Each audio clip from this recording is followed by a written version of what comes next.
It is Sunday, July 17th, 2022, and I'm here with Kimberly Blomberg, my wife, and we're going to do the third installment of This Is Your Life. So if you remember, we had left off in your life story with us leaving the military and leaving behind Tennessee and those years of being part of the Army to move to Forsyth. Yeah. New place to live. It was exciting because I knew that when we were trying to look for a job after military, we didn't want to live in the middle of our parents. We wanted to live closer to one or the other, and so we thought Minnesota was too cold. So we lived in Illinois, and my parents were right there in Decatur, so it was this is our first time ever living near family. We've always lived at least 6 hours from family, so that was exciting. It was a familiar place to me because I'd grown up there, but it was different as well because it was Forsyth, and so yeah, we were excited to move there. So what you knew of Decatur, were you hopeful that you would come back to Decatur area? I never thought I'd come back to Decatur, but it just so worked out, and we were living Forsyth, and Yeah. And did you like being that close to your parents? I did. I really did. I was able to see them more, and they really wanted to be closer to the grandkids too, and I knew that they would be there for us. We've never had babysitters. We've never had, anybody we could just go over for dinner to family, and so this was exciting. So how was it different living in Forsyth besides your parents? Like, how was the neighborhood? How did the neighborhood compare to Tennessee and just your friend group and church and all of that? So neighborhood was definitely different. We lived in an all-military, very transient town in Clarksville, and people come and go all the time, and you didn't feel you get really close to anybody.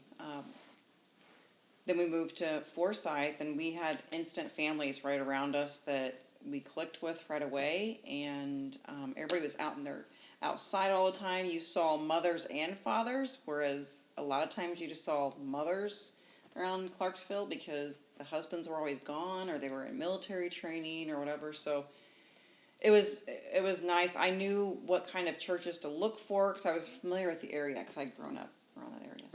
Right. So we moved in 2003, and how old are the kids at that point when we moved? Let's see. Logan was 5, almost turning. No. Logan. Faith was 2. Whatever Logan year was it is. 4. Basically, whatever year it is, that's how old Logan is. Right? Yeah. He was born right at the turn of the millennium. So we moved in 2004. We moved in 2003, and Okay. So he was just turning 4 then. Yeah. Yep. Very end I of remember 2000. that. Yeah. And Faith was just had turned 2.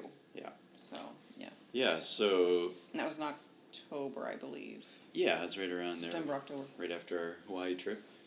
And so we meet people pretty quickly in the neighborhood. Yeah. Faith is in potty training. And Logan, did he go into preschool right away then? So he did. I had a place for him that he started preschool that year. And he was at the same preschool for 2 years. I can't think. First Congregational Church or something, wasn't it? Yeah, because he was there for 2 years. And Faith was home with me. I babysat other kids to kind of help make some money. 2 different families I did. And so, yeah. We were, yeah. So I can't remember how soon it was into it, but Faith and I had a... Yeah, so that was right before Christmas, like a few days before. Yeah. Probably about the 20th, 21st, whatever. So shortly I was after down at a neighbor's house, and I came home, and Faith is still sniffling, and you said, Faith fell down, so we're watching a movie now. And so I'm like, oh, where'd she hurt herself, And she had her leg, she was holding it, and I looked at it, and I felt it, and it was hot and warm and big, and I was like, I think she's broke her leg. And you're like, no, she's fine. So what she was doing is she was running a circle, because we had a circle house. And you ran a circle and kept jumping over your legs. And one time she just happened to fall weird. And she fell down and ended up that she had a spiral fracture of her femur. So it was she had to get in a spica cast. And we had to carry her everywhere then. So how would you describe this spica cast? Oh, goodness. It was bright pink. It went from probably chest all the way down her leg, her left leg, right leg down to her knee, and then it had a bar in between her knees. So she was like, and she was in a semi-sitting position. So the poor thing couldn't lay down without her legs being kind of in the way or down. And then there was a hole for her to go to the bathroom out of, but she was not to get it wet. And I just had potty trained her like 2 weeks before that. So that was fun. It's like a full body cast. It's a full body cast, pretty much. She could move her arms and one leg from the knee down. Lower leg, yeah, that was it. And how long was she in that? Oh, I think 8 weeks. Yeah. So we brought her home the day before Christmas, and we adapted. We got her a wagon. We borrowed someone's wagon and put a bean bag in it so we could carry her around. Because it was difficult to carry her, and she couldn't wear pants, so I always put like adult Depends on her, and yeah. Yeah, and that actually even started like a investigation from. Yeah, a spiral fracture of the femur is considered an automatic DCFS referral, and we had visitors from DCFS until probably February or March. It was very intimidating. One time when she came, she wanted to interview Logan and ask if maybe questions that maybe he would say he was abused, but God was totally with us on that one because he had just found a dead praying mantis in the window, and he stood at the top of the steps when she came in, and he said, "Look at my new bug," and she was like freaked out by this huge praying mantis and was like, that's okay, just stay up there and stay away. And then she says, "So what do you like to do with your daddy?" And he says, "I like to wrestle." And so that was all the questions she had for him. That was it. I'm like, oh, thank goodness. Ended up not being that bad. Yeah, but then she came another time, and Faith was asleep taking a nap, and she made me wake her up to make sure she was alive. Which was crazy. Rather than just check to see if she's breathing. See if she's breathing. Yeah. So that was not fun. So just in general, living in Forsyth, did you picture that you liked it enough where you wanted to probably just stay there long term? I did. I loved our neighborhood. I loved being near family. I had my grandparents near me. I had my parents. I was very familiar with the area, so I felt like we were going to be there forever. Mm-hmm. And you'd gotten to know the neighbors pretty well. You said, yeah. I happened to start up this group where we would have monthly outings, and we would meet at a restaurant or someone's house and have hors d'oeuvres or whatever, and we'd all bring something or whatever, and we would just take turns hosting that. Mm-hmm. And so it got quite a following of ladies of Philip's Circle. We had a lot of people that were involved with that. And then one Christmas, I had Claudia Belsley come and do a Christmas tea where she gave the salvation message and what Christmas was all about. And I had invited all these ladies from the neighborhood. And there were several that came, and out of that, I was able to start a Bible study in our, it was a small one, but it was great. And a lot of these ladies weren't church going. 2 of them went to church. I think it kind of pushed them more. One of them really didn't go that often, and now she's in the ministry. It's crazy. Yeah, Valerie. Yeah. Yeah. So your life is going along fine. Like, you got young kids, but they're content, and they have friends in the neighborhood. You've got friends in the neighborhood. Yes. And we're there for, I guess, 2 or 3 years. 3 years. Yeah. And then I will have to say during that time is when I really noticed I was diagnosed with migraines. I thought it was just sinus headaches I was having before, and so they were very debilitating. I remember the kids just being so good, and I would just say, it's time for a nap, and they would put themselves up for a nap, and I would lay there in agony. So that was when it was really affecting us bad. I had migraines, for a long time. They put me on water pills and everything else, but they never diagnosed it as migraines. They always said it was sinus headaches. Yeah. And we saw each other a lot more because my job was only... That's perfect. 2 minutes from home, and yeah, I had short hours, it seemed like, so I would... Yeah, you would do all your patients in the morning, and then you'd say, call me if anybody else comes in, but I don't have anybody else, so you come home and you built our own whole entire basement. Yeah, and we just were able to see each other a lot more than when I was in Tennessee and deployed, and the long hours with the Army and all that. So yeah, life was going pretty good.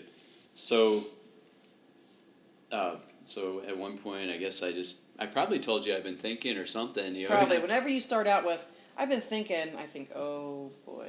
But I get basically an invitation to come to Springfield. Yeah, you went to a CEU, and you end up sitting in Springfield when we were living in Forsyth, and you end up sitting at a table of all vision care docs. Yeah. And Paul Anthony was the one that called you later on and said, hey, I'm going to be retiring. I really think you were a nice guy. I talked to you for a while at the table, and would you like to come over and just look at the opportunity? And the whole time I'm like, no, we're not going Springfield. I just got near my family. We have a great neighborhood. I just feel like everything's going so well. And then they had me come over with you to Island Bay for dinner, and I was like so intimidated, like, oh my goodness, I'm going to some club, and that's not me. And I was just, so we moved to Springfield. yeah, so it took the job because we thought the job was better, but it was hard to leave the neighborhood. And actually, I commuted from Forsyth to the job for almost a year, because I started in June, and you wanted to do the whole school year. Logan was in kindergarten.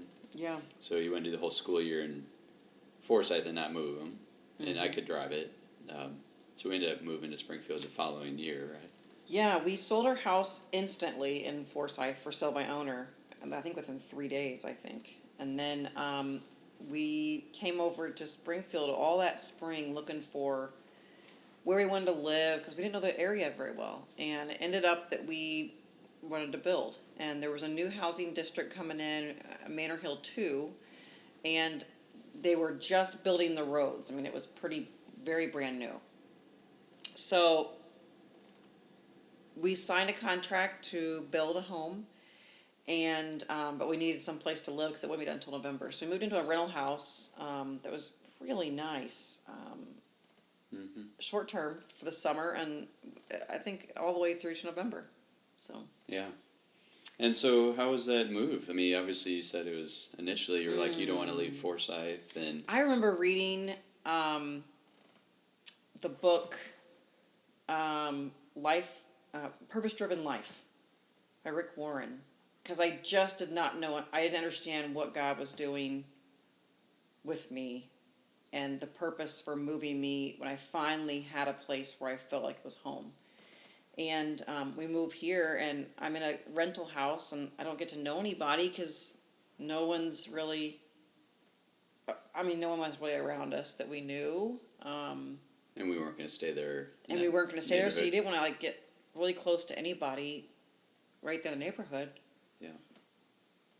But we end up moving in November to our new house, and we were the first house in the neighborhood. Yeah. There was another 2 houses, I think, that were being built at the same time. One, and then all of a sudden we had this huge snowstorm. We were the only ones in the neighborhood. They wouldn't even come plow our road, so we had to take our groceries by sled to the end of the road and leave your cart in the road because we couldn't. It was just this huge snowstorm. It wasn't for a full year before someone actually moved in, so we were by ourselves in this neighborhood. The one positive of it was that our kids absolutely loved having all the fields to run through, Sure. and that was their baseball diamond, their kickball area, their everything. Once they had friends over, and met people, but Yeah, empty otherwise, lots. yeah, there's lots of empty lots around us, and so. But otherwise, it was extremely lonely. I felt like God had ripped me out of Forsyth, where I felt comfortable and just so blessed to have so many great friends and neighbors. And it was a really high time then, but then when we moved, it was pretty low. And so I really struggled getting to know people. We decided to keep Faith home another year extra and do preschool, and Logan started first grade at Ball Elementary, and Faith went to Chatham Baptist for a preschool, and I was able to meet some another family that was in her class that I would see and do things with, but not a whole lot. We were at one church. We went to Hope Church for a while, for about a year and a half, and it was a while before we got connected with a life group. But I never really thought that I had anybody close there either. So, so we ended up. Logan had met a good friend, Kendall, and they went to Cherry Hills, and Cherry Hills Church was Baptist back then, and they had just moved to a new building. We had visited the old building when we were visiting churches, but wasn't really feeling it then. But ended up going over to Cherry Hills, and it was we got involved with small groups right away. We had our own, and it was for young families, and we tried to involve the kids in so many different ways, like having a babysitter come to the house or meet at a park or different things. But that was a really good. I got involved with a mom's group there at Cherry Hills, and just little things like that. I feel like I was starting to get more connected, and I almost feel like once you find your church home, you feel like you actually have found home then. So that was nice to and getting involved in that community. And we started getting more neighbors, and which was so nice. Were you working? Do you remember? I was not working still. Did you start subbing at all yet? I subbed once Faith went to school. Okay. I was doing volunteer work at the school, and then it turned up to a subbing position. I was able to work in all the libraries in the district, and then they used me also as a nurse, not nurse, a teacher's aide for preschool as well, and I really enjoyed that. So you started out volunteering in the library, and then kind of turned into why don't you become a sub? And so I did. Yeah, you really enjoyed that, and so you kind of met people volunteering too. Yes, I did. Yeah, so I was starting to get more involved in the community, trying to figure things out. So that was much better. Yeah. So things are going along pretty smooth with the kids. They're pretty happy kids, and they're making friends. Yeah, they're doing great. Faith's very outgoing, and at that point, and meeting all kinds of. Oh, I'd take her to a park, and there were nobody. She'd say, "Mom, look at my new best friends," and that was. And then Logan was the opposite. He likes to play by himself, kind of at the park still, and. Yeah, I remember he'd kind of like to hang out with the adults. Yeah, he always wanted to hang out with the adults. Yeah. So it was kind of interesting. But I did start a job after subbing though. Once Faith went to first grade, when we lived in Forsyth, my grandma Scobie, she had went blind in one eye, and I think by the time we moved to Springfield and we were here, the other eye went. Yeah. So I went over to this place called the Mary Bryant Home for the Blind, and they have a store there. And they had Domino's, and I just walked right in the door, and the guy held the door for me and said, "Can I help you?" And I said, "Yeah, I'm here for some Domino's for my grandma. She's blind, because she was always played games, and I wanted to be able to encourage that still. Still play games. Yeah. And because so much of it taken away from her. So I walk in, and the guy says, "Are you a nurse though?" And I go, yeah, but I haven't done nursing since. You're not wearing any scrubs? I'm not wearing scrubs, nothing. I mean, this was a total God thing, because I walk in there and the guy that opens the door for me happened to be the director of the place, and then just happened to ask me, "Are you a nurse? You just look like a nurse." And I go, Actually I am, but I'm not looking for a job. I thought it was a nursing home. I knew I did not want to work at a nursing home. And, so he's like, no, really, I'd like to show you around. I'm like, and I didn't want to tell him no, so I'm like, sure, I'm here, I'll look around. So he took me around, showed me that it was not really assisted living. It was a, supportive living. So people were pretty independent. They had their own apartments, whatever. It wasn't like a nursing home at all. Um, and he told me, I only need a nurse for like 10 hours a week. You can work from home. And I'm like, whoa, Set whoa, your whoa. own hours. Yeah, set my own hours. And I'm like, wait a second. Like, I can work from home? So that really struck me as, this might be kind of nice. All they needed was an RN that could do all their state paperwork. And I thought, that sounds great. So I took the job, even though I've been looking for a job. And it ended up being a really awesome job for me at that time because I could put the kids on the bus, I could go into work, and then I could be home before they got home.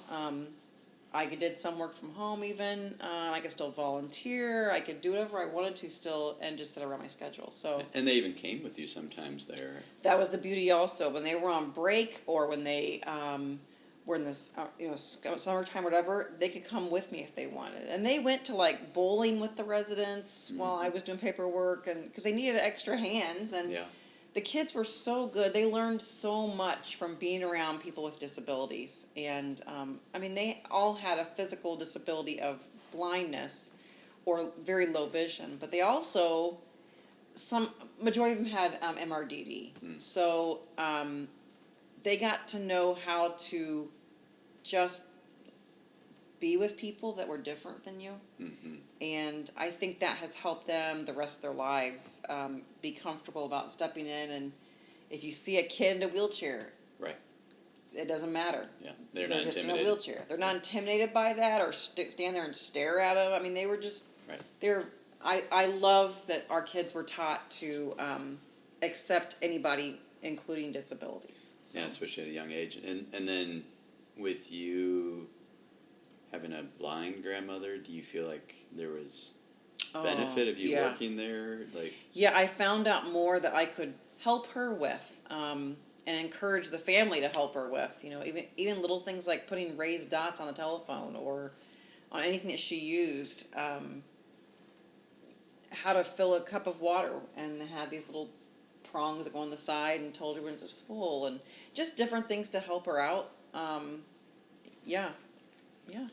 So we get to Logan's 4th grade or so, and we kind of had our first live-in guest Yeah. of many. Yeah. So do you remember how that So we all had came Mary about? Beth. Yeah, how that came about that we got her? Yeah, I knew a family in town that I had went to mom's group with her, and she knew that we had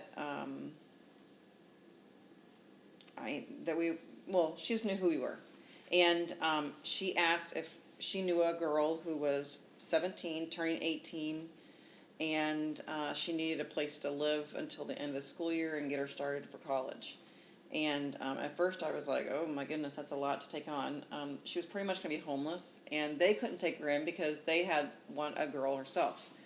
So they ended up introducing us, and Mary Beth moved in February, and she lived with us until probably right at the beginning of August, end of July. We had went on a vacation with her and the Butzo family out to Yellowstone and the Grand Tetons. That was after she graduated?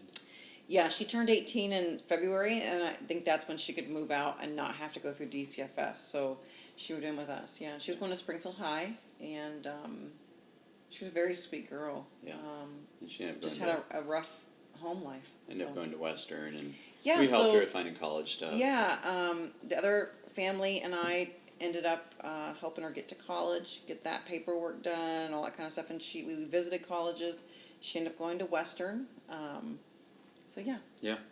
And then during that time, so the Yellowstone trip, I remember, it wasn't long before that, but we started to notice some stuff with Logan. Yeah. And this is maybe our first instance of realizing we didn't quite have it all together as parents. Or it wasn't going to be all smooth sailing. Yeah, that we weren't perfect as we thought we were. Yeah. And it's so easy to parent. You just discipline this way, and they act this way, and you move on. Yeah, it's a formula. It's a formula. So Logan started getting kind of anxious about. He didn't want to go on vacations. He didn't want to leave the house. He didn't want to, lots of things. He had gotten sick at a friend's house, and then he got sick at school. And I think he was afraid that he would get sick if he went someplace. So Like vomited in front of kids. Yes. So anxiety kind of set in with him, and the next year he still went to school for 5th grade, and 6th grade he did too. We housed a Springfield Sliders. After Mary Beth moved out. Mm-hmm. I think it's the following summer or the summer after that. I can't remember which one it was, but Mm-hmm. his name was Paul from Seattle, Washington, and we had a lot of fun because he enjoyed baseball a lot. Logan did, so he would go to the games with me, and he kept his little scorecard. And, Oh yeah. Yeah, and we had season tickets for free since we housed a kid, and he was a really good kid. We never saw him much because he slept all morning, and then Right. he had to be at the games like at 2 p.m. or travel to a different city. So, Sure. but he was a very good, respectful kid, and we were really excited to have him. But that school year, I believe that was when Logan started 6th grade was the next year, and he really had a hard time at school. He was afraid to eat then because he might get sick. And he had a teacher that did not like to let the kids go to the bathroom. So he was afraid then he couldn't get to a bathroom. And we started in a lot of anxiety. And he begged us, please just let me be homeschooled. Yeah. The nurse, Mrs. Bybee, was amazing with him. Really helped us coordinate things from home and there, and got him to be at school majority of the time. But he was starting to lose weight. He was losing weight, Like and significant. significant to where the pediatrician finally said 1 more pound, and he's hospitalized. And I kept wrestling with God and with Logan because I felt like, how hard is it to get your kid to eat? As and a he was parent. in counseling too. We took him to counseling. Yeah. I was beside myself because all this time I was able to parent, and I think I did okay. Right. And then all of a sudden I couldn't parent this kid because you can't make someone eat. No. And We tried. I left on the counters anything that he thought would be good, donuts, anything. The problem was You thought it was good. I thought it was good too, and so I all of a sudden gained a ton of weight. I was doing Zumba, and I was teaching Zumba at the time, but I still struggled because we always had junk around the house, always, just enticing him to eat. I had to hide like powdered milk in all of his food, and in his milk I'd put powdered milk. Anything to add anything calories wise to him. It was really sad because you knew he was not happy. He struggled a lot. Like, he wanted to do stuff, but he didn't feel he could. And so that was a really rough time. I learned a lot from God from that. I think I was at my end when I remember crying out to God, just, Lord, I don't know what to do. And through this whole process, I feel like you're teaching me just to give it to you.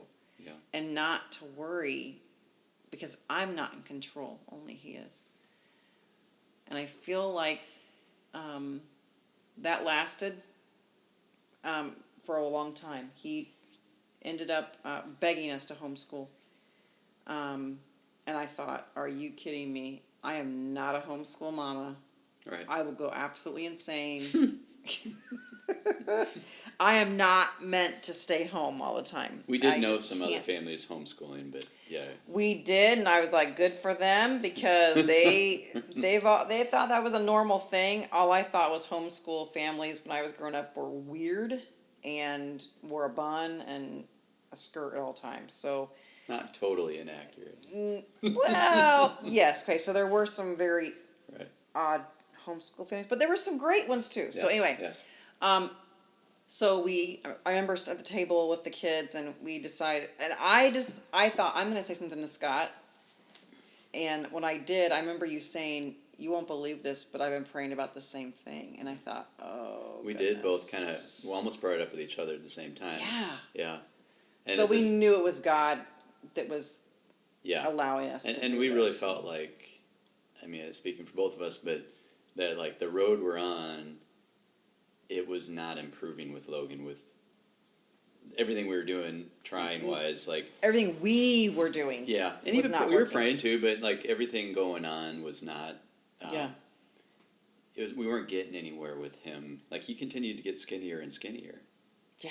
Like it was. Oh. He not eating and not wanting to leave the house, and the anxiety seemed like it was getting worse. So, Yeah. yes. So anyway, we start homeschooling it. So we sat down with the kids and said, "Okay, we're going to give you guys the option. You don't have to, but we take a year commitment at a time. But would you like to homeschool?" And I thought Logan was going to jump and hit the ceiling because he was so excited. We knew what he was going to pick. He wanted to homeschool so bad, and then Faith said, "Yeah, she wanted to too," and that was starting 5th grade. And that surprised us a little bit with Faith. We thought she would not want. She was thriving in school, loved everybody, had a great time. Yeah. But all of a sudden, I'm like, wow, okay, she wants to do that. And I said, well, if I do homeschooling, I have to do it a certain way because that's just me. I went through and looked at so much. I signed up for a homeschool convention right away, looked at curriculums, picked out curriculums, said we will not be one of those socially awkward families. So we ended up doing the YMCA for PE, and that was a weekly class all afternoon. I also contacted a lady that Faith had done art with lessons. I started an art class with her, and she taught it at Hobby Lobby, and I got some other homeschool families involved so they could enrich that way, as well as we had already started doing piano earlier on, and I wanted to make sure that the kids were still getting that in theory, so we were supplementing with a lot of stuff, and I got us in for at least one class of co-op to get our foot in the door and get some classes that we liked once a week. So I tried to do a 4-day week of school and then a 1-day field trip or something like that experience. And you're still working Mary Bryan home throughout. I'm still working Mary Bryan. My boss was very happy that I would still stay. And he said the kids can bring their work with you. A lot of times what I end up doing is I would do schoolwork in the morning and we were done by lunch. So I would go to work in the afternoons. The kids would hang out at home and watch SpongeBob. That was their thing. They would do that, or they would, they would do lots of things. Where sometimes I would just bring home stuff to work on in the afternoon, or I would go in the evening once you got home. So I wasn't leaving them. Yeah. So we mentioned the Yellowstone trip, and we had several trips.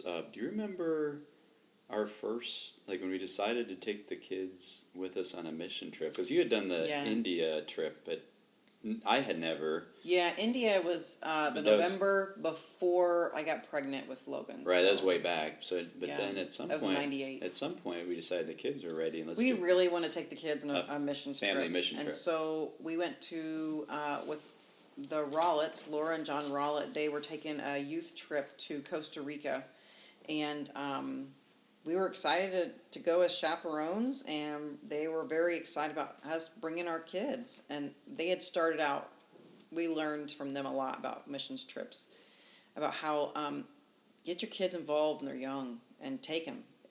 They can minister just as much. Mm-hmm. And so we did. We went to Costa Rica. We worked with a youth camp there and got to know some people.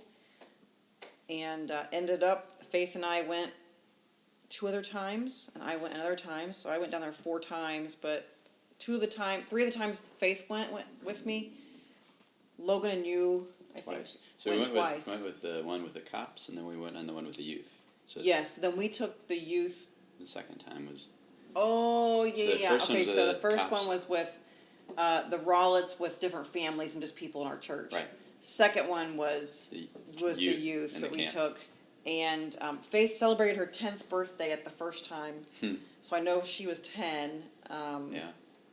So that had to have been 2011 when we went then. And Logan was having his anxiety and not wanting to eat a whole lot then. But they were great trips. Once we got him there, he was fine and did great with it. I will have to say, once we started homeschooling, we lost a lot of friends. We had teacher friends that were very negative to us. So that was hard too. Sure. Faith lost her because you were neighborhood involved friends you were because of involved it. in the school. Yeah. Yeah. Logan lost his friends. It was really a weird. We made different friends. He made different friends, but Right. yeah, it was like another door closed. So I almost felt like, oh man, here we go again, not having our group of people. Losing some friends and stuff. Yeah. And how did you decide, or how did we decide? Because Logan is only 2 years of homeschooling. I don't really remember. Like, you remember it kind of when it started with all of his anxiety and the eating thing, eating disorder. Like 2 years later, we decided he's ready to go back to high school. I always gave them. Well, we always gave them the option of year by year, because we told them you have to stick to it through the whole school year. Whatever you pick. Whatever you pick, homeschool or public school, you have to do it for a whole year. You can't just stop. And once you go back, there's no going back and forth. You either are in it or out. Yeah. So Logan decided after his 8th grade year going into high school that he wanted to go back to school, so he'd start high school. And we thought that was a good fresh start. When you're starting up high school, it's a different school. Everybody's feeling kind of New building. new and yeah. So that worked out well. Faith decided that she wanted to continue as well, so she did 5th, 6th, 7th, and 8th. So you had her for 2 years, not Extra. Alone without Logan. Yeah. I really enjoyed that time with Faith as well. I think it kind of gave her a break from Logan, because he was very trying during those anxious times. Yeah. And so I had a lot of parenting to do with him. And I feel like she was kind of pushed to the side, but she was so compliant and so easy. It was kind of easy to do that, and I regret that now. But his yeah. his anxiety, like, it manifested in anger to you sometimes. Mm-hmm. Like, I remember some things, like aggressive things. I don't know if you want to talk about any of that or not, but maybe not. But like, there was definitely, like, he was anxious about leaving the house, but yet I was the one he more took out to on. And he our would family. tell It us that was too. more. I mean, It kind of was manifested as anger to you a lot of times. Yeah. Probably don't. Because need I to was the one home that was doing that. So don't need to say too much specific. I yeah, guess. let's just say it was trying times, and Yeah. if Logan ever wants to have his own little podcast here of his life, maybe he can share more. But what did you do to your mom? I gained a lot of weight, and I had anger issues from that too, because it was so trying. But he did make it, and he went back to public school, and then he had Faith for a couple years. Yeah, and I feel like he really stepped up to not being as angry with me when he got his first job at McDonald's when he turned 16, because he had a boss that he had to adjust to, and customer service with people, and he learned a lot through that. And I think that's when he just started, I think, to turn around more. And having to make money on his own type thing. Yeah. He did good with that. So he seems to gradually, like, be getting settled with high school, and seems to be, like, improving, and it feels like our family's kind of like we've made it through. We made it through some ugly junior high years. We made it through a lot of challenge and all that. Yeah. We had another live-in guest at that point. Logan's like, he was a freshman, 15, and Faith was still an 8th grader. Logan's 14 then, I guess. Yeah, and no, he was 15. He's 15, okay. So we had a family that we were very close with in homeschooling, the Iders, and our kids were very close. They spent a lot of social time together. and they end up bringing a foreign exchange student, Max, from Germany, and moved into their house. But then Mike was getting deployed, and it was just a lot on Becky to have an extra kid that she was responsible for. And we had been around Max so much, but we're like, well, we'll take him. So we split half the year. He came in and lived with us second semester of Logan's freshman year. So we had Max, and that was a fun experience. I mean, we really enjoyed having him. He was a very social kid. He was very, very smart. So he really picked up, and he had great English. He could joke with you, which you kind of know that's when they make the turn. When they really understand English is when they can joke with you. And he was doing all that. And our kids both seemed to get along really well with him. I think especially Faith. Yeah, Faith thought he was like a big brother. Right. Yeah, it was fun. Yeah. So things are going pretty good. Max goes back home, and Faith ends up going back to high school. Yep, freshman year. And we decided we're going to have another foreign exchange student. Yeah, we're like, you know what, that went so well. Maybe we'll have one sophomore year when Faith is driving, and we can have, that way we're not carting this person back and forth so much. Why don't we do it? So we signed up to have Laura from Spain. Right. And super sweet girl. I don't think she knew as much English as Max did when she came, but just a doll. She was really sweet. Faith was 16 then. She had her Jeep. She had her red Jeep. She was so cute. And she's still cute. Oh, she's still cute, yes. But she was real involved in youth group at that point. Oh my goodness, all the way through junior high. Our kids were, especially Faith was a leader in the church youth department, and just on fire for God. And it was just it was just a neat time to see them growing. You go in her room and she had Bible verses all over on her wall. And she would send this. She'd give me, I'm sure she did to you too, like these encouraging little notes. Oh my goodness, she was awesome. Yeah, and she still is awesome. But at that point, it seemed like, because Logan had kind of gotten past a lot of his stuff, it seemed like we're back. Yeah, I felt like I had survived a storm, and we were in the calm. And then you remember, I'm sure you remember that when you first found out that things weren't as peachy.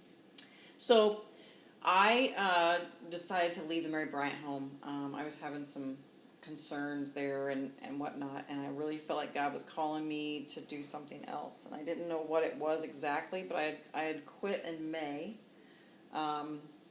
And then, of Faith's freshman year. And then I called the Pregnancy Center here in town. At the time, it was, maybe it was First Step then. It used to be New Life. But I called them and asked them if they had any job openings for a nurse. And the leader at the time was Debbie, and she said, oh, I wish I did. I don't, but I do know a place that does need someone. And so that was in Jacksonville, the Pregnancy Care Center there with Living Alternatives. And I ended up taking the job there and going to work at Living Alternatives for a year as the nurse manager. And I started learning a lot more about what pregnancy centers were all about. But I also knew that with my training, I was not seeing enough patients to keep my skills up. I had learned ultrasound. I had to go for that and everything. So anyway, I did my first ultrasound training, which was classroom time, in October or September. And then I had to do hands-on training, and it had to be 2 weeks someplace, and there was a center in Ohio that was going to be doing a training. So I drove there one of the first weeks in November.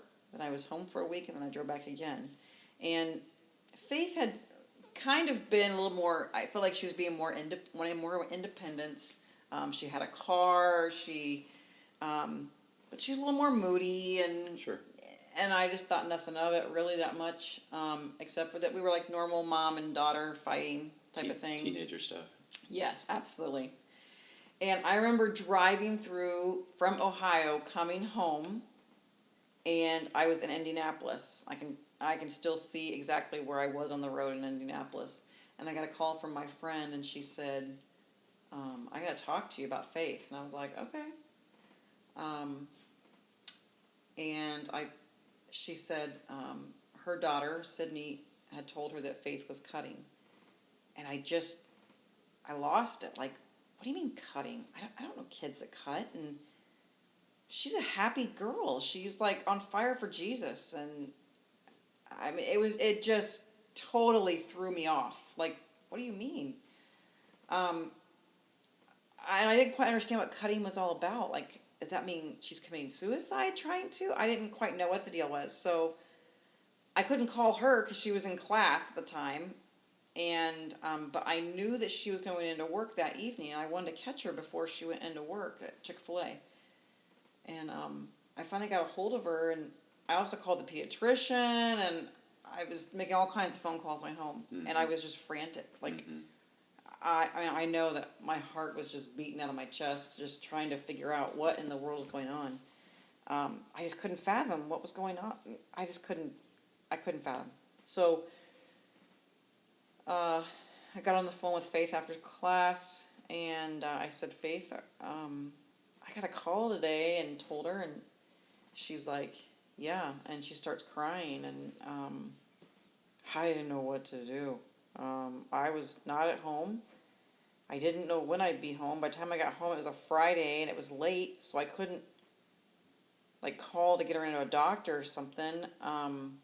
But the pediatrician was really concerned that maybe I needed to take her into the mental hospital for kids here in town, and it was scary.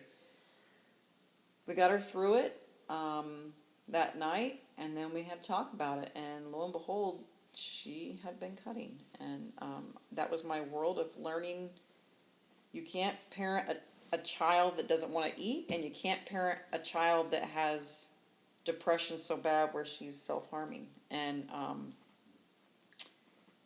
who do you tell? Because it's pretty much like saying I failed as a parent, and That's what it felt like. that's what it felt like. Like, how you can't Just like tell with anybody. Logan too, like it felt like. Yeah, you can't tell people, What- I'm having troubles parenting. What did we do wrong? Yeah, so it had to be something I did wrong. Right. So that rocked my world. So there was a calm, and then the next storm started. Yeah. And I've told my kids that they've given me camel knees because I was on my knees praying so much that I didn't know what to do, and I kept trying to fix her being depressed or anxious or whatever was wrong. I couldn't figure out what was wrong with her. She couldn't figure it out. We took her to counseling. She had some really rough years where she lost her focus in school. She lost her focus with guys, making some really poor choices. But I kept thinking back to when I was a kid, and I made poor choices as well. Mm-hmm. And how do you love someone through this? But the thing that really killed me after that is that she decided that she didn't want to be a Christian, and I just broke my heart. I mean, it was just that was a hard pill to swallow. Yeah. For someone that was so strong and so on fire for God, and people followed her as a leader. But I know that Satan sees when someone is doing good for the Lord, that's where he attacks. Yeah. And so he also saw that I was starting in the ministry, and I really strongly feel like I was spiritually attacked, like we were under spiritual warfare, because the devil saw our family as a threat. So that was really hard. You can't parent that out. You got to love them. And where's that fine line of loving your kids where they are, mm-hmm. and disciplining them? And that was a line that we could not confidently draw. Right. And so that was hard parenting time again. Yeah, yeah. And Laura's still living with us at and this Laura's point. living with us at the same time. She's like, she came into our family. We thought everything was hunky dory, and it got pretty crazy because Faith It was going to pretty be her crazy, yeah. closest friend, and Yeah. they were good friends. But And we hid it from Logan of what was going on with her. a little, A little. He saw. He saw her anger and We saw her cutting too. Yeah, that was, that was a tough night. Yeah. He walked in on the bathroom when she was cutting, and Yeah. it really Scarred him, I think. Scarred him. Okay. So,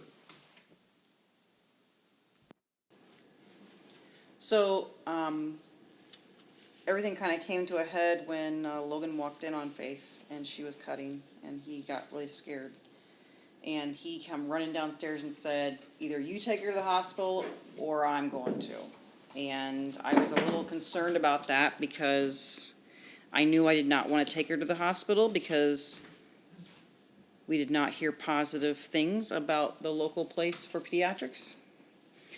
And so I called my friend, Kristen, and said, I'm having some issues, and told her what had happened, and she's like, bring her over. So she spent the night with Kristen in her living room with her, and she finally slept, and that was very helpful. But at the same time, Scott and I sat up at night praying, just pleading to God, what do we do? How do we parent this now? How do we do this? Because we don't know what to do. We're exhausted.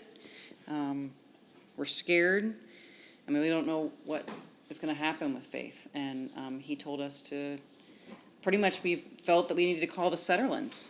And so we called Marianne and Randy in the morning.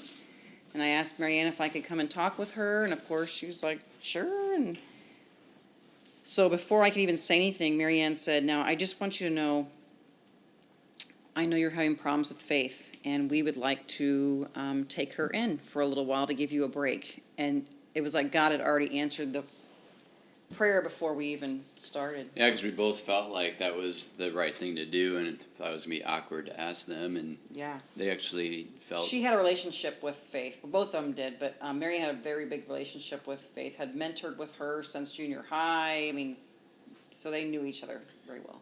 Yeah, so they felt like...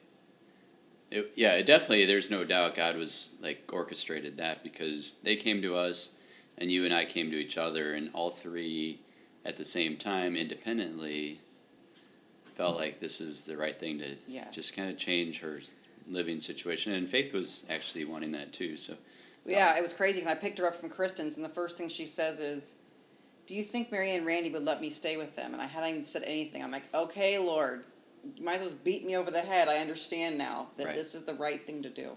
And Laura's still living with us. Laura's living with us, and she kind of missed having Faith. She was so good at grounding Faith and just staying with her through hard times and just being really sweet with her. And they were almost like sisters. I mean, during that time.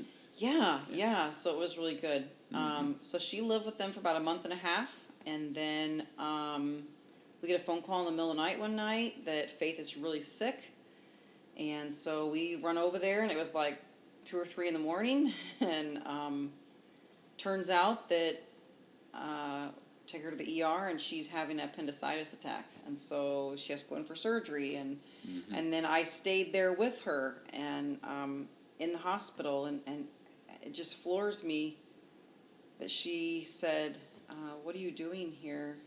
I think she felt like she had rocked the boat with us as parents for so much that I would not want to stay there with her, and I think that was the first time I was able to really love on her and then bring her home. And she stayed home then after that. And I just cared for her as she was down on the couch and couldn't do much. And it's like she knew we loved her. We got a glimpse of that. Maybe in her mind, she thought we gave up on her, and we're not loving her. Didn't love her unconditionally, I guess. So it meant a lot to her to see you. Yeah, which just stop your life. As a mother, I'm like, where else would I be? Right. Like that. I don't picture myself anywhere else but sitting by her side in a hospital. It wasn't even close to a decision. But somehow, mentally, she had just put out that I mean, it just I consumed her enough, and Satan was totally playing with her mind, and Yeah. so. Yeah, and it wasn't like that just pulled her out, but she did move back home at that point. Yeah. Um, And she was doing okay for a while. Then she got a boyfriend that she spent a couple years with, or a year and a half or something. I don't know how long they were dating, but that was kind of a long time for us again, because she just pretty much latched onto him, and we didn't have anything to do with. But a lot of it was, is it really just a teenager, or is it really Right. us, or what? So he she was definitely, still the two of them were like both together nonstop, though. nonstop. Yeah, so we didn't really get to interact with her a lot during that time. No, no. And she was working at Roadhouse, too. Yep, and so was Logan. But then Logan went off to Butler and was doing great there. He had a hard first year, I think, because he had friends, and then they had rushed, and all of his friends rushed, and then they were really into drinking and partying, and he didn't want to do that. But he just didn't find his way until probably about February, when he started making friends. And sophomore year, he lived on campus again with other guys in his apartment thing. And then 2020 happened, when Faith was a senior and he was a sophomore, and kind of turned the world upside down. And so What was the event of 2020? COVID hit, hit, yeah. and it was very scary. I mean, it was like fear constantly, like, you can't leave your house, you can't breathe, you can't do anything, or you'll die. I mean, it was kind of a weird. So everybody that went to school came home, no matter if you were in college or not. Everything. I mean, places shut down. We just stayed home a lot, and So Logan came home. So Logan came home for the rest of his second semester, and that was in March. That was after I had just been to Dominican Republic too for a missions trip. I took an ultrasound machine down, which I forgot to talk more about. Going to Juarez several times, and we've made missions a big part of our family. Right. But anyway, go back to this. So Faith is not going to church. Logan is doing pretty good at school, we think. He comes home for COVID. But then he ends up getting out of his lease for junior year because of COVID, and he moves in with two guys off campus. And they spent a lot of time together because college. It was remote. Yeah, it was like remote. And so he was much better there. I think his anxiety was starting to act up a little bit from being home and just cooped up and the fear of everything. So it was a great opportunity for him to be on his own with these two other guys, and they'll friends he'll have for life. But and then his senior year, he moved on to another house, and his freshman year roommate and the other two guys, they all roomed together and just had a great relationship. But they were just coming out of COVID too, so that was kind of weird. But yeah, that worked out well. And Faith decided that she was going to go to nursing school. And at first, when she graduated, she was going to Millikan. Then she would be close enough to her boyfriend and still be able to go to nursing school. And it was right before prom, her senior year, and they broke up, which was a really hard time. Again.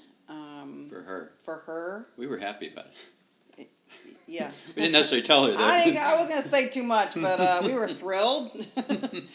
And she said, I'm not going to Millikan. I'm getting away. And so where do you want to go? I want to go to GCU, Grand Canyon University in Phoenix, Arizona. Yeah. And we were like, wow, you want to go to a Christian school when you don't want to be a Christian? And so we were excited, but then we didn't want to say anything, because we don't want to ruin it. So anyway, she went away to Grand Canyon University, and it had a not normal freshman year because we still had COVID stuff going on. Down there, they wanted you to live on campus, so they told you you'd lose your scholarships if you were remote. So she had to live on campus. She learned a lot that year. She had a roommate that she was pretty close to, actually two roommates. one ended up not going back to GCU. The other one she roomed with then sophomore year. But in that summer, she came home, and I could tell she was. You can just tell in her eyes the darkness. I still remember the time she was in high school, and she looked at me with this look that I'll never forget. Like anger or hatred, or It was dark. yeah. It was really dark, and I thought I had lost my daughter. But anyway, she moves home that summer. She's trying to act like nothing's going on, and I found out she was doing some things. She was not making good choices and trying to fool us, and we had a pretty big powwow, and she was at her end and didn't know what to do, and her friend talked with her one night, and she recommitted her life to Christ. And wow, that was, I mean, the joy in my heart, just her even possibly thinking about having God back in her life. Mm-hmm. And I knew it wouldn't be easy still, because she had a lot of stuff she still needed to sort through in her life that had gone on those past 3 years or so. Yeah. But she went back to school, and she started leading praise and worship at a high school group. She wasn't really close to God, but she was dabbling in Christianity again, and I was very thankful for that. Sophomore year, she had her ups and downs as well, and depression started setting in more again, and anxiety. She started in counseling, which we were extremely thankful for, because she had lost so many different counselors, and she was tired of that. And I can understand, you hate telling your story over and over. But after her sophomore year, she found that she was not going to be able to go back to GCU, and was really questioning what she wanted to do with her life. She knew she didn't want to live in Springfield because there's too many bad memories here. She gets migraines when she's home here, as I have for my whole life, which were debilitating. And we had finally found a solution for that, but she didn't want to come back here, just want to come visit. So Don and Kathy, my in-laws, decided to open up their home to her this summer, and I was really kind of scared. She loves her grandparents. They were just much more on fire for God than what she wanted to be surrounded by, I think, at first. And now talking to her as we're in the middle of this summer, she's been doing some major therapy. It's been amazing for her. Her opportunity with her grandparents, I think, has been great. They have really loved on her and accepted her for who she is, and tried to sort her out of different things that were really going tough for her. And I am very encouraged now by her mental health. She is so excited to start nursing school this next fall at Arizona College of Nursing in Tempe, and we are more than excited to see how she's going to grow, because I really feel like through all of this, God is writing her story, and she's going to have such a testimony.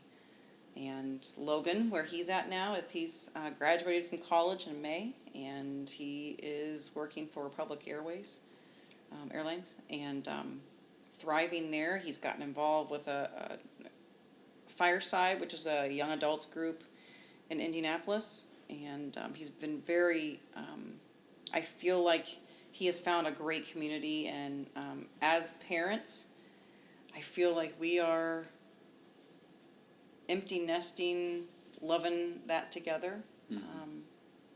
We're spending a lot of time together, but we're also pursuing different interests, and we're still serving God in so many ways. I guess I never talked about what my job is now, but I left Living Alternatives after a year and went to the place I called first, which was First Step Women's Center here in town. And I'm a nurse sonographer, and I do pregnancy tests, ultrasound and ST testing for girls, and help with options counseling. And I get to love on girls that have unplanned pregnancies. And it is a joy and a privilege to be able to serve the Lord in that way. And I really feel like God brought me through a lot to be there. But I'm the nurse manager now, and I absolutely love where I work. And just excited to see how God's going to bring us through the next chapters of our life. Obviously, we're about to where we are right now in life, and maybe someday we'll have enough material to do another fourth interview with you. But I thought I'd maybe finish up with just kind of looking back on all these since you became a Christian, and how obviously there's been times where it's been pretty smooth sailing, but definitely some times where it's been really rocky. You mentioned just now, like, you at one point you didn't know if you'd lost your daughter, like maybe she's not going to have a relationship with you again, or we were worried about her committing suicide, and Logan at some points there was really wondering what our relationship with him would be like. But I guess if you were to kind of look back on the good and the bad times, how has your relationship with God changed through the years, and where you are now, and I guess maybe for the next crisis, how you think God has kind of changed you, as well Absolutely. as how you picture Him, and then you can just wrap it up when you're done. Well, I tell you, I do not take the good times, like when we say we're on a roller coaster ride and we're going cha-chink, cha-chink, cha-chink, going up at the time. Like, we feel like we're going up the hill now. This is a great thing. I'll never take those times for granted, because there will be the downs. And where we throw our hands in the air and scream and yell and what are we doing? And but God has shown me He's been faithful through every circumstance. I know there's people that have had it a lot worse than me. But I totally can see His hand in everything, how He's protected me and our family through so many things. He's so faithful. He's taught me a ton. I've never had a prayer life like I have now. I've never had the trust and closeness to God than I have now. Is there room for improvement? Absolutely. There always will be. He always shows me ways to get grounded and humbles me in many ways. I feel like we are very blessed moving to Springfield, even though I was kicking and screaming the whole time trying to get here and saying no. But God ultimately has His plan, and it's perfect for us. We may not know it at the time, and we may not know how God's going to use certain things, but I am continuing to learn how to trust God through the process. And when we get to the top of that roller coaster and it's about to go down, I can strap on my seatbelt for God and just be like, okay, Lord, you have this next ride. And I have no control over it, and just ride it through with me. So, yeah. Cool. Well, thanks, hon. Very enjoyable. I learned a lot, too, and thanks for doing it.